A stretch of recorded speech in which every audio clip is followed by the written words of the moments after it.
রাজধানীর সবচেয়ে বড় সিগন্যালের নাম বিজয় সরণি, যে সিগন্যালটি পার হতে সময় লাগত ৩০ মিনিটের মতো।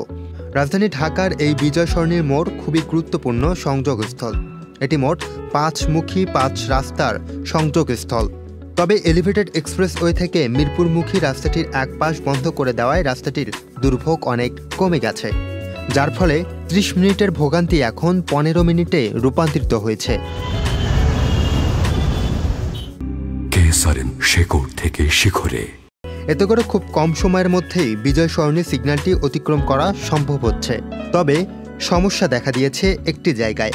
মিরপুর রোডগামী যে যানবাহনগুলো যায় সেগুলোর জন্য সমস্যা দেখা দিয়েছে, কারণ তারা ফার্মগেট মুখে যে ইউটার্নটি ব্যবহার করেন সেটি তুলনামূলক অনেক ছোট, যার ফলে কারওয়ান বাজার, বাংলা মোটর, শাহবাগ ও গুলিস্তানমুখী যানবাহনগুলো ভোগান্তিতে পড়ছেন।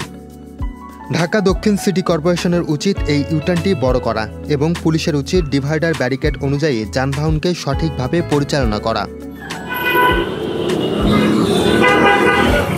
তবে শুধু দেখলেই হবে না, শেয়ার করুন। আপনার একটি শেয়ার অন্যকে সতর্ক করতে পারে। সচেতন সমাজ গড়ার অংশ হন। মুইন তাফসীর, চ্যানেল আই।